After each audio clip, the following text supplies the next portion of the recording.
Good morning, my dear student, and welcome in accountancy class of 2nd December 2020. And in today's accountancy class, we will do revision. So I have taken rectification of errors for this, and this is chapter number 8 in study material. So first we know what is errors. What are errors? Errors मतलब होता है गलतियाँ. तो गलतियाँ के बारे में already हम लोगों ने डिस्कस किया है कि गलती जो है वो 4 प्रकार की गलती था. Error of omission, then error of commission, and आपको error of principles and compensating errors. ये 4 प्रकार का गलती था.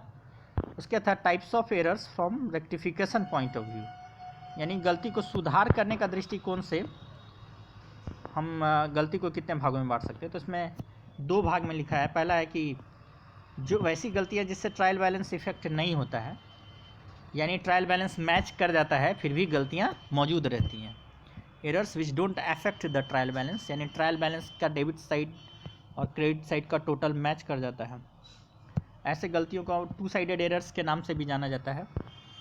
यानी इसका प्रभाव जो है दोनों यानी आपका ट्रांजैक्शन के दोनों पहलू यानी डेबिट और क्रेडिट दोनों पक्ष पर समान रूप से पड़ता है. तो इसको हम लोग कहते हैं 2 साइडेड एरर्स. नहीं, दोनों साइड में समान रूप से गलती का जो है इफेक्ट पड़ता है. तो ये कहलाता है डबल साइडेड एरर्स या 2 साइडेड एरर्स. तो अगर हम मान लीजिए कि एक बैलेंस लेते हैं, बीम बैलेंस, ऐसा बीम बैलेंस लेते हैं. अगर हम लोग दोनों तरफ से एक ही गलती करें, यानी कि दोनों तरफ से एक ही लोड उतार दें, तो जो मैच में इसमें कोई असर नहीं पड़ेगा. या दोनों तरफ हम लोग एक ही चीज़ को डाल दें, एक ही समान वेट को, तब भी इसका जो है बैलेंस में कोई वेट नहीं पड़ेगा. इसलिए ट्रायल बैलेंस जो है इफेक्ट नहीं करता है. लेकिन गलतियाँ होती हैं, गलतियाँ ही. तो ये 2 साइडेड एरर है. एंड नेक्स्ट है case 2, errors which affect the trial balance, यानी वैसे गलती जिससे कि ट्रायल बैलेंस, यानी कि आप मान लीजिए कि इसमें आप बीम बैलेंस बनाते हैं ऐसा,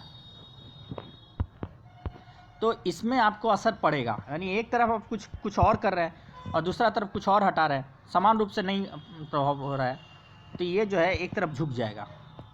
इस तरह को गलती को कहते हैं कि errors which affect the trial balance, यानी ऐसी गलतियां जिसका प्रभाव किसी एक पक्ष पर जो है पड़ता है, किसी एक पक्ष पर मैंने दोनों पक्ष पर समान रूप से ना पड़ते हुए एक पक्ष पर पड़ता है, या किसी पक्ष में ज़्यादा किसी पक्ष में कम पड़ता है. तो ऐसे एरर्स को हम लोग 1 साइडेड एरर्स बोलेंगे, है ना.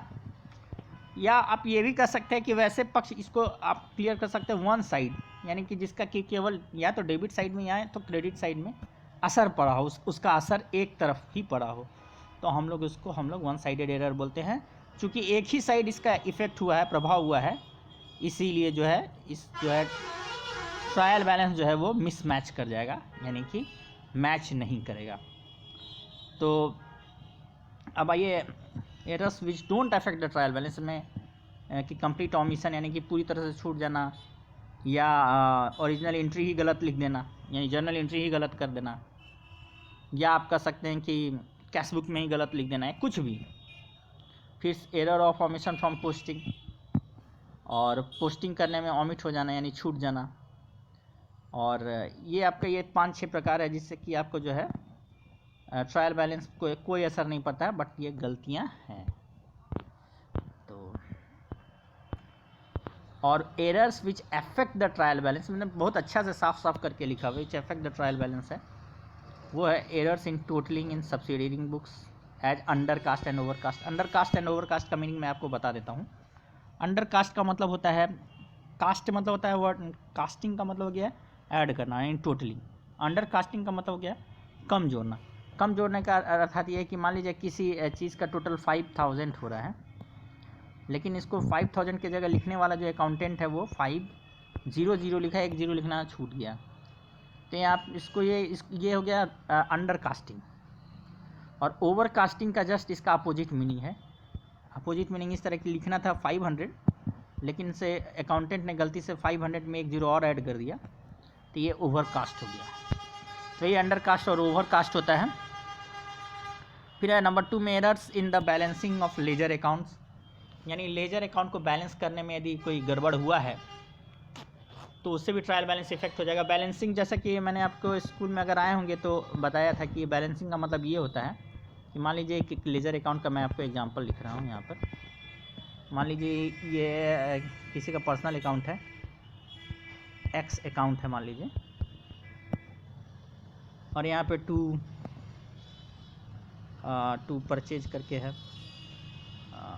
सॉरी टू सेल्स करके इधर आएगा, टू सेल्स, फिर आपको टू कैश, ऐसे करके 2 आइटम है मान लीजिए, ये 50 रुपये का है, ये 20 रुपये का है। और क्रेडिट साइड में है आपको बाई परचेजेज 30 रुपये का। तो इसको बैलेंसिंग इस तरह से करेंगे, 50 और 20 ये 70 हो जाएगा। और यहाँ पे इसको हम लोग 70 लिखेंगे क्योंकि इसमें डेबिट और क्रेडिट दोनों को मैच करना पड़ता है। ये 70 हो गया। तो यहाँ पे ये जो बैलेंसिंग है ये 40 आ रहा है। ये 40 की जगह मान लीजिए आप 30 लिखते हैं तो ये हो गया बैलेंसिंग का एरर। इसी चीज़ को हम लोग बोलते हैं एरर ऑफ बैलेंसिंग। तो error in the balancing of ledger account, अगर आप कुछ ऐसा किए हैं तभी ट्रायल बैलेंस इफेक्ट हो जाएगा। फिर error in posting to the correct account but wrong amount, यानी करेक्ट अमाउंट में तो आपने पोस्टिंग किया है लेकिन अमाउंट को गलत लिख दिया, जैसे 5000 को 500 लिख दिया या 1000 को 10 रुपीज़ लिख दिया, वट एवर जो भी है। ये है error of partial omission. Omission मतलब कि एक साइड कुछ भाग छूट जाना, कुछ भाग रिकॉर्ड हो जाना।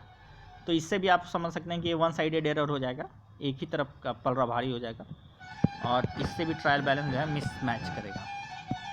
फिर error in carrying forward. Carrying forward मतलब कि आगे ले जाने, कैरिंग फॉरवर्ड का मतलब होता है आगे ले जाना। जैसे कि मान लीजिए कि ये कैशबुक का एक पेज है, यहाँ से ये दूसरा पेज शुरू हो जा रहा है। यहाँ पे मान लीजिए टोटल करके आ गया आपको 5000 आ रहा है और इसको हम लोग यहाँ इसको बोल देंगे CF, कैरी फॉरवर्ड कर रहे हैं, यानी कि इसको आगे ले जा रहे हैं। और यहाँ पे नेक्स्ट पेज में इसको BF लिखते हैं, ब्रॉड फॉरवर्ड। तो ये ब्रॉड फॉरवर्ड आपको 500 के जगह, ये 5000 के जगह आप मान लीजिए कि 50,000 कर दे रहे हैं, एक जीरो बढ़ जा रहा है, एक जीरो घट जा रहा है, तो इसको बोलते हैं एरर्स ऑफ कैरिंग फॉरवर्ड। तो यहाँ से भी अगर होगा तो ये भी जनरल जो है ये ट्रायल बैलेंस जो है मिसमैच कर जाएगा। अब आइए कि रेक्टिफिकेशन ऑफ एरर्स, यानी गलती को कैसे सुधारा जाए। तो गलती सुधारने के पहले आपको गलती को पकड़ना पड़ेगा या गलती को समझना पड़ेगा। जब आप गलती को समझ जाइएगा तभी आप सुधार सकते हैं।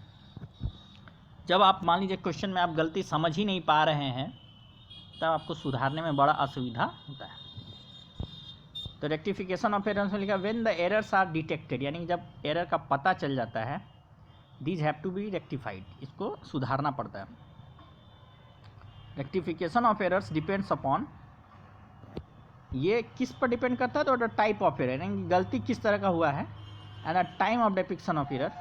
और दूसरा पॉइंट है इसमें किस टाइम पर आप गलती को सुधार रहे हैं। किस टाइम पर गलती को सुधार रहने का क्या अर्थ हुआ कि क्या आप ट्रायल बैलेंस बनाने के पहले गलती को सुधार रहे हैं या ट्रायल बैलेंस को बना लिया गया, गलती खोजा गया और गलती नहीं मिला, उसके ट्रायल बैलेंस को सस्पेंस अकाउंट से मिलाकर यानी मैच करा दिया गया, चाहे ज़बरदस्ती मैच करा दिया गया सस्पेंस अकाउंट को ये करके खोलकर, और उसके बाद गलती ढूंढकर हम सस्पेंस को क्लियर कर रहे हैं। वो सस्पेंस को क्लियर कर रहे हैं, जो सस्पेंस अकाउंट जितना भी अमाउंट से खुला है कि उसका जो है उसको हम लोग हटा देना चाहते हैं, उसको हम लोग ख़त्म कर देना चाहते हैं। ये हो गया टाइम, यानी गलती का सुधार किस बात पर निर्भर करता है कि गलती कैसा है, और दूसरा कि गलती को कब डिपिक्ट, यानी गलती कब पता चला, गलती को आप सुधार कब रहे हैं, ट्रायल बैलेंस बनाने के पहले या ट्रायल बैलेंस बनाने के बाद। तो ये हो गया आपको। देखिए हमें time of depiction of errors का मतलब यहाँ दिया हुआ है कि errors are detected before the preparing of trial balance, या errors detected after preparing trial balance but before preparing final accounts. यानी फाइनल अकाउंट बनाने के पहले, and errors are detected after preparing final accounts. तो यहाँ एक स्टेप और आगे करके दिया है कि फाइनल अकाउंट को अगर आप बना रहे हैं और वहाँ तक आपको गलती नहीं पता चल रहा है, तब आप कैसे उसको सुधारेंगे। तो चलिए इस तरह से हम लोग इसको हम देखते हैं। तो यहाँ पे आपको सबसे पहले जो लिखा हुआ है rectification of to sided errors. तो टू साइडेड एरर्स के बारे में मैंने आपको अभी भी बताया कि वैसा एरर्स जिसका कि दोनों पक्ष पर, यानी डेबिट और क्रेडिट दोनों पक्ष पर जो है समान रूप से असर पड़ता है, तो उसको हम लोग बोलते हैं double sided errors. Double sided errors. तो ये लिखा हुआ है two sided errors are those errors which affect two sides of account. These errors don't affect the trial balance as discuss earlier. जैसा कि पहले डिस्कस कर लिया गया है कि ऐसी गलतियों से जो है ट्रायल बैलेंस मैच कर जाता है, मैच उस पर कोई असर नहीं पड़ता है। ट्रायल बैलेंस का दोनों साइड का टोटल जो है मैच कर जाएगा, लेकिन गलती मौजूद रहेगा। And these errors are rectified by passing journal entry irrespective of the time of depiction. इसका ये मतलब है कि ऐसे एरर्स को ट्रायल बैलेंस का कोई असर ही नहीं है। तो ऐसे गलतियाँ चाहे आप ट्रायल बैलेंस बनाने के पहले इसको सुधारिए, चाहे ट्रायल बैलेंस बनाने के बाद सुधारिए, दोनों सूरत में इसका सॉल्यूशन वही होगा, सेम होगा। इसका उस पर कोई असर नहीं पड़ता, यानी इसका सॉल्यूशन ना पहले असर पड़ता है ना बाद में असर पड़ता है। इसका चूँकि दोनों साइड में गलतियाँ हुई थी तो दोनों साइड से ट्रायल बैलेंस भी मैच कर गया है, तो उसको आप पहले सुधारिए चाहे बाद में सुधारिए, एक ही आपका जर्नल एंट्री रहेगा। In other words their rectifying entry will be the same whether the errors is detected. वही चीज़ है जो मैंने आपको कहा कि या तो पहले बनाइए चाहे बाद में बनाइए, लेकिन फाइनल अकाउंट बनाने के पहले इसको सुधार लेना है। अब आपको इसको स्टेप्स कैसे इसको हम लोग रेक्टिफाई करेंगे।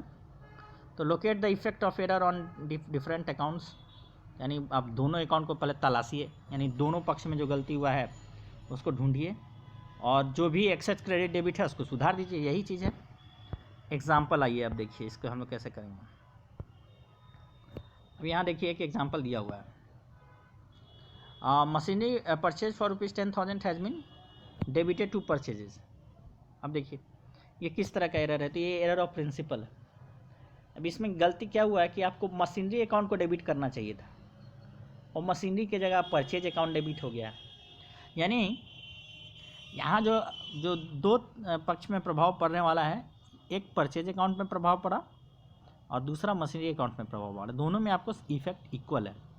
So this is double sided error. और इसको हम लोग सुधारेंगे कैसे कि अब हम लोग परचेज चूँकि डेबिट हुआ है तो purchase debit of purchase will be replaced by debit of machinery. यानी जो परचेज डेबिट हुआ था उसको हम रिप्लेस कर देंगे मशीनरी के डेबिट के साथ। तो मशीनरी अकाउंट डेबिटेड टू, अब देखिए जाहिर सा बात है कि अब मशीनरी को अगर आप डेबिट कीजिएगा, मशीनरी मान लीजिए डेबिट किए परचेज की जगह, तो परचेज को क्रेडिट कर देंगे। परचेज अपने आप जब प्लस माइनस के तरह तर्ज पे ये अपने आप ख़त्म हो जाएगा, क्योंकि सेम अमाउंट से ये क्रेडिट भी हो रहा है, जिससे ये पहले डेबिट हो गया था उसी अमाउंट से ये क्रेडिट भी हो रहा है। तो ये ऑटोमेटिक इसका जो है बैलेंस जीरो हो जाएगा, ख़त्म हो जाएगा, ये ऑटोमेटिक ख़त्म हो जाएगा। तो the effect of the error जो हुआ इसका जर्नल एंट्रीज को रेक्टिफाई अगर करें machinery account debited to purchase account, तो ये ऑटोमेटिकली सॉल्व हो जाएगा। ठीक है, तो ये देखिए इसका आंसर आपको दिया है same rectifying entry machinery account debit to purchase account. फिर है number 2, when an account has wrongly been credited in place of another account. मतलब जब एक अकाउंट जो है गलती से क्रेडिट हो गया है दूसरे अकाउंट की जगह पे, सिमिलरली बिल्कुल जो डेबिट हुआ वहाँ क्रेडिट हुआ। एग्जांपल आप देखिए कि ₹5,000 receive from the sale of old furniture has been credited to sales account. अब देखिए यहाँ सेल्स को क्रेडिट नहीं होना चाहिए था, यहाँ पे ओल्ड फर्नीचर को क्रेडिट होना चाहिए था। तो सेल्स जो क्रेडिट हो गया है गलती से, उसको हम लोग डेबिट करके उसका इफेक्ट को नील कर देंगे। तो journal entry will be sales account debit, और चूँकि ओल्ड फर्नीचर को ओरिजिनली क्रेडिट होना था तो हम लोग उसको ओरिजिनली क्रेडिट कर देंगे, यानी journal entry will be sales debited to furniture. तो इस तरह से हमारा जो है ये जर्नल एंट्री हमारा sales account debit to furniture, ये एंट्री पास करते ये अपने आप रेक्टिफाई हो जाएगा। अब आपको देखिए तीसरा तरह का आपको दूसरा एग्जांपल दिया है, goods sold to Seema 540 was entered in sales book as 450। अब देखिए इसमें 540 और 450 ये बहुत सारा अमूमन बहुत कॉमन गलती है, छोटा सा गलती है कि एक बार जिसने देखा होगा कि 540 रुपया, लेकिन लिखते समय उसके हाथ से 450 लिखा गया। तो गुड्स सोल्ड टू सीमा 540 और होना चाहिए था, लेकिन हो गया है 450। तो ये आप देख रहे हैं, इसको हम लोग अंडर कास्टिंग के व्यू से आप देख सकते हैं कि 540 के जगह हमने कम लिख दिया, 450 लिखा, अंडर कास्टिंग। तो ये अंडर कास्टिंग का आपको शॉर्ट क्रेडिट हो गया है, ये कम अमाउंट आपने क्रेडिट किया है, या सेल्स बुक में जो भी है आपने कम अमाउंट लिखा है। और कितना कम अमाउंट लिखा है, तो 540 माइनस 450 अगर हम लोग करेंगे तो ये आएगा 90 रुपया। तो ये 90 रुपया हमने कम लिखा है, तो हम इस 90 रुपया को हम लोग बढ़ा देंगे, कम लिखे हैं तो ज़्यादा कर देंगे, यानी 90 रुपया का और हम लोग फ्रेश एंट्री पास कर देंगे। तब see this goods sold to Seema, इसका ओरिजिनल जर्नल एंट्री होगा Seema account debit to sales account, Seema debited to sales. तो हमारा जर्नल एंट्री वही रहेगा, Seema account to sales, but यहाँ पे 90 रुपया कम हुआ इसलिए 90 ही रुपया के लिए हम एंट्री पास कर रहे हैं, बिकॉज 90 हमारा नहीं हुआ था, 90 हमने कर दिया, 90 कम हुआ था या 90 से जो भी छूट गया था 90 वो हमने वो पास कर दिया। और अगर इसका जस्ट अपोजिट होता, 450 की जगह 540 लिख देते तो हम उसको वो अकाउंट को जो है रिवर्स कर देते, सेल्स टू सीमा कर देते 90 रुपीज़ से, ठीक है। अब ये आपका एक एग्जाम्पल है आपको, goods purchase from Mohan is debited and credited by 3000 instead of 300, i.e. 2700 more। इसका मतलब ये है कि गुड्स परचेज फ्रॉम मोहन, तो goods purchase from Mohan journal entry होगा Mohan purchase account debit to Mohan account, purchase debit to Mohan. अब ये जर्नल एंट्री को आप देखिए, यहाँ पे हमको लिखना था 300 ही लिखना था दोनों तरफ, डेबिट और क्रेडिट में, लेकिन ये 3000 हो गया है, यानी 2700, 300 से 2700 ज़्यादा हो गया है, ज़्यादा हो गया है। तो इस ज़्यादा को कम करने का क्या उपाय है, इसको हम लोग रिवर्स कर देंगे, यानी मोहन टू परचेज कर देंगे, Mohan account debit to purchase, reverse करते ही ये अपने आप ये इतना रुपया से कम हो गया 2700 से, यानी 3000 में अगर 2700 अगर हम लोग घटा दें तो 300 रुपये ही बचेंगे। तो इस तरह से ये हमारा रेक्टिफाई हो गया है।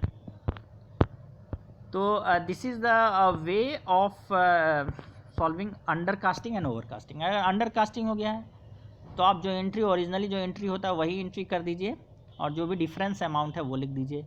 और अगर ओवर कास्ट हो गया यानी आपने ज़्यादा लिख दिया है तो जो आप एंट्री पास करते हैं उसको रिवर्स कर दीजिए, उल्टा कर दीजिए, और जो डिफरेंस अमाउंट है वो लिख दीजिए।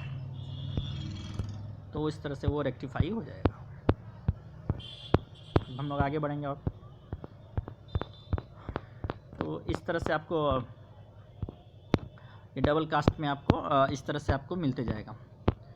तो जैसा कि आप देख रहे हैं कि अकाउंट्स का एग्ज़ाम नज़दीक आते जा रहा है, तो हमें रिवीजन करना बहुत ज़रूरी है। तो इस तरह का आपको जो है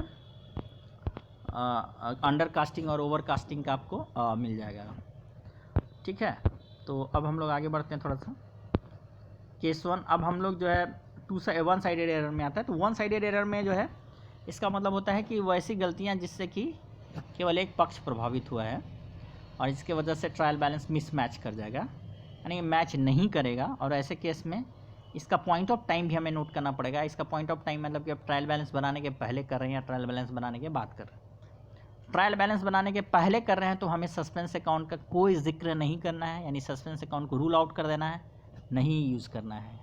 और अगर हम लोग ट्रायल बैलेंस बनाने के बाद अगर इसको हम लोग कर रहे हैं, रेक्टिफाई कर रहे हैं, देन हमें सस्पेंस अकाउंट यानी हमारा ऑलरेडी एग्जिस्टेंस में आ गया है तो उसको, अब इसका ये लॉजिक हो गया कि जो सस्पेंस अकाउंट खुला हुआ है, जो पहले आपने जो ट्रायल बैलेंस बनाते समय उसको खोल दिया, ज़बरदस्ती मैच करा दिया ट्रायल बैलेंस बना को, और उसके बाद आप उसको कर रहे हैं डिटेक्ट कर रहे हैं, तो इसका मतलब कि आप अब सस्पेंस को खोज रहे हैं कि आपका जो सस्पेंस का जो बैलेंस आया है वो कहाँ से आया और उसको आप कैसे रेक्टिफाई करेंगे। तो वहाँ पर आपको जो है सस्पेंस अकाउंट को यूज़ करना है। तो केस 1 में देखिए बहुत ही आसान है ये।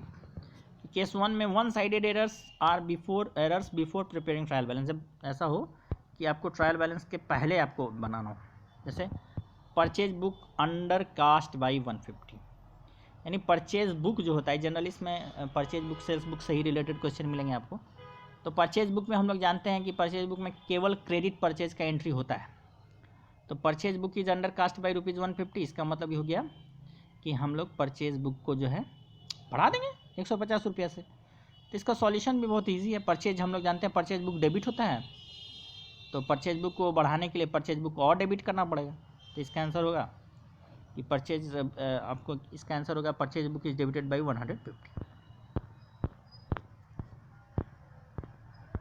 देखिए परचेज अकाउंट यहाँ पे खुला हुआ है और ये इसको ये अंडर कास्ट करके 150 आपको कर दिया।